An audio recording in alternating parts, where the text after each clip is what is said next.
Hey, welcome back to Guitars and Games. Today we're going to do kind of a short slash long video of a upgrade that I've been wanting to do for a while. And this is going to be done on my Chapman ML1 Norseman. This is a guitar that I got several years ago when Chapman first started releasing guitars. Got this, I don't know, it's probably 3 years ago, and it's kind of an Ibanez-y guitar copy type of thing, and I love this guitar. It plays fantastic. It's got a Floyd Rose 1000 series, I think, on it. I'm not really sure. I'm pretty sure it's 1000 series. It has Grover tuners on it and jumbo stainless steel frets. It has a mahogany body and neck, a ebony fingerboard, and it has a maple cap with a quilted maple veneer on it, and the veneer looks great. I love the way this guitar looks. And it plays pretty well too. The only thing I really didn't care for about it was the pickups were kind of muddy on it. So what I've been wanting to do is replace those. The default Chapmans are more progressive, I guess, and I wanted something more out of the 80s. So I went ahead and bought these babies. Got a JB and a Pearly Gates. The classic Charvel combo minus the neck one. I wanted to put that Pearly Gates in the neck instead. So heard good things about the Pearly Gates, decided to go with that, but the JB is definitely going to the bridge. So we'll go ahead and get these babies ready to install in this, and I'll see you on the table. Okay, so what we have here, this is the inside of the cavity of this guitar, and this has a 500 pot Korean volume pot and a push-pull 500K tone pot, and it's hooked to a just a three-way selector switch here. So kind of what I've seen, what this looks like is both pickups wired into the push-pull tone pot, and then into the volume pot, and then into the switch. Well, sorry, into the jack. The switch goes in to the volume pot as well. So long story short, it looks like really what all I need to do is replace the tone pot and replace the pickups and rewire them to the tone pot. So I ordered a Bourne's 500K short split tone pot. I'm pretty sure that I don't need the long shaft. The way this is routed out, it's not very thick there, so I should be good with this short one. Sorry, I can't get in focus there. So what I'm going to do now is go ahead and snip these off with a wire snipper, and go grab my tablet and look up the wiring specs from Seymour Duncan, and we'll get the new ones mounted in, and I'll feed them through. I'm not going to show all that, it's pretty easy to do. And once I get it fed through, I'll go ahead and restart the video, and we'll pick up from there. Alright, so we're back here. I've desoldered / just cut all the wires from the original push-pull tone pot here. And this is the other one that I had gotten. And as you can see, the differences between the old one and the new one. The new one is pretty much the same. The threading is bigger on it, and it's a little bit tall. It's just a little bit taller, but not much. But also, it's way smoother. The push-pull action is kind of jerky, and this is a whole lot smoother. It gives a little bit more resistance, but it feels a lot better, and it turns a lot better too. There's less friction on there. So I pulled up the diagram for the new wiring diagram. Basically, what I'm going to do is wire my capacitor on this post and this post, and also the other cable or the other wire will ground that to the side. The other black cables from the Seymour Duncans will be put on either side of the toggle switch, or the three-way toggle switch here, and this going from the volume pot over to this post right here. So I'm going to do that off camera because I'm going to watch me solder. I will go over a few things that I do when I solder. Make sure that you get a soldering gun. The one I have here is one I got off of Amazon, but this is the one that was recommended by Dave on his YouTube channel, Guns and Guitars. But it comes with a temperature gauge here, so you can set your temperature. So let that get good and hot, and you definitely want a sponge or a metal sponge here to get the previous solder off the tip here, because you want this as hot as you can get it, and use some tinner as well, and you'll have no problems getting the solder to flow. My biggest problem was, before doing this and getting all this stuff, was cleaning the solder tip correctly and making sure that my soldering iron was as hot as it could be, and having a temperature on here, a temperature changer or dial, allows you to get that as hot as you need it to be. So I'll go ahead and start soldering this, and I'll be right back after I get most of it done. Alright, so what I've got now is the wiring completed from the neck pickup and the bridge pickup, and the grounding's all done. The capacitor is wired as well. The only thing really left I have to do is wire the two hot leads into the pickup, or the three-way toggle switch. But before I do that, I wanted to show you something that I always use when I solder, and that is contact cleaner spray. This stuff here will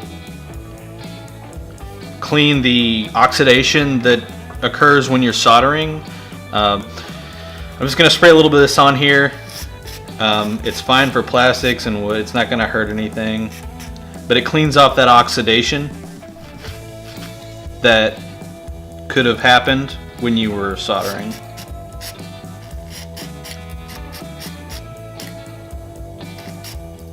But just a little bit will do, and that will wipe right up, and that should be good. So what I'm going to go ahead and do is get the two black leads wired onto the three-way toggle switch, and I'll go ahead and package this back up, and we'll hook it up and test it and see if we've got continuity. So I'll check back with me then. Alright, so we're back here. I've got the guitar hooked up to my Blackstar Fly 3 amp. I'm just going to turn that on and make sure that we've got sound coming out of this. That's both pickups, so we should be good. That's neck. Let's switch back to the bridge. So we've got continuity on all of them. Let's see if the coil tap works. Let's switch back to the bridge.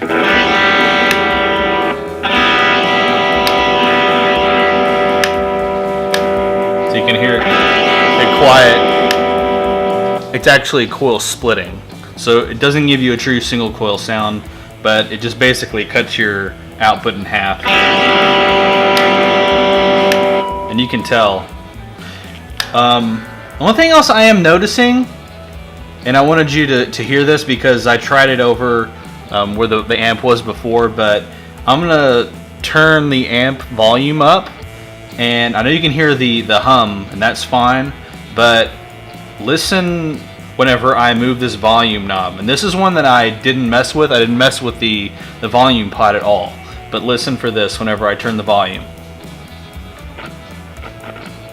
Can you hear that? I'll turn it all the way up.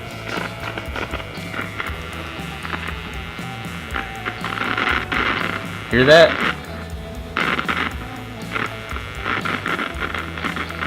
It's staticky. You can hear that noise that's happening whenever I'm turning the volume knob. Doesn't happen on the tone. Only happens on the volume. So basically, that's what that contact cleaner is going to help. I didn't notice it till I had already, until I hooked it up and tried it out, and that's fine. I've still got the back open. What I'll probably do, I'll take this off here, and I'll undo this, take it out, and spray some of this contact cleaner in the pot, and just turn it like this, and hopefully get rid of that noise that's coming out of there. But successful soldering and everything, so I'll see you guys back in the room after I get this tone knob fixed up. Hey, okay, so we're back in the amp room, video room, computer room, all the room, besides where my workbench / kitchen table is. I got everything wired up. The new pickups are in. Tested them out. Sprayed some cleaner through the bad pot that we had. I won't say bad pot, just a little noisy. That seemed to have cleared up a little bit. Not enough that I like, so I'll probably go back in and respray that and retighten it down. But it's going to do fine for this. So I've got the guitar hooked up to the EVH 5153. We are on the blue channel, channel 2, and I've got the gain at 12 o'clock, the high and the lows at 12, and the mids at about 2. And I'm going to go ahead, if I can find my pick, because I lost it, found it. I'm not going to give you complete tones here, but just I'll switch to make sure that the coil tap and coil split is working. So this is just in the bridge here with everything on full tones all the way up, and the volume's all the way up.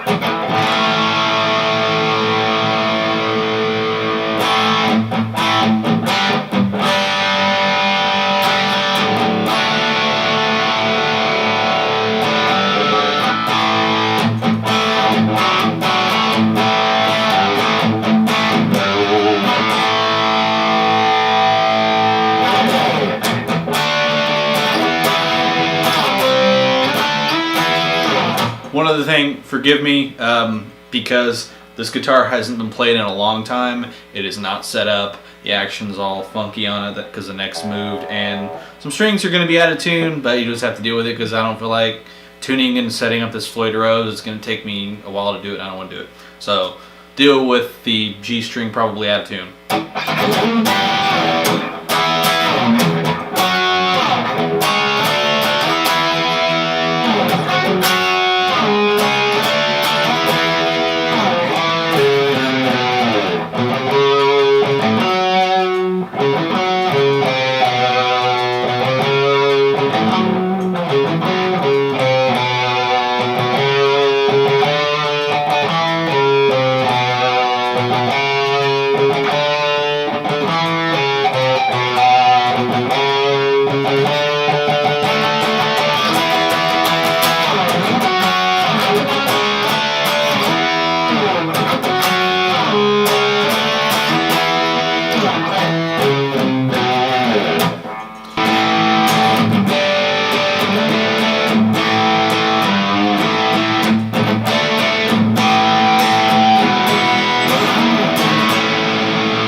Anyway, we'll split, coil split. Roll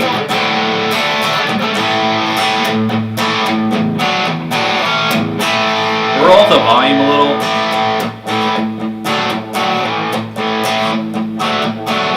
You can kind of tell a little easier. And again, these are not making, I guess it just works differently for different pickups, but these at least, when you're splitting it, it does not sound like a single coil. Again, to me, it sounds like a P90 almost, like a little bit stronger than a P90, to be honest with you. These pickups aren't really that hot. They're meant for, rock, classic rock. If you put a lot of gain on it, you can do some 80s shred on it. But, the single coil sound does not come out when these are split, in my opinion.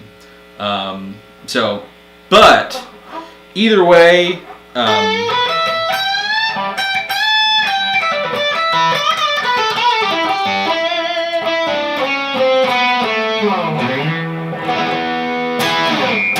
it sounds pretty good. It sounds way better than the stock Chapman pickups that were in there. And again, that's to be expected. Some pickups that you buy in guitars are fine. But I find that at least with the Chapman guitars, I've also got an ML3 Bia that I love that guitar. It's awesome. See, that's the difference. Like the pickups that were in this guitar from the factory do not even hold a candle to the pickups that are in the ML3 Bia. And that's what you get for when you pay that extra money. I think this guitar, when I bought it, was like $700, $800 new. With this guitar, there's a couple little finishing mistakes on it, but nothing too bad. But this neck, the fretwork on this alone is worth what you pay. And I know I say that, and they kind of got cheap on the top because it's a veneer, and they got cheap on the pickups. But that's okay. Like I said, I wasn't expecting much anyway. However, when you throw these if you throw like a pair of DiMarzio Super Distortions, or like these, I just wanted that classic shred 80s and classic rock tones that I could do on it. It sounds so good.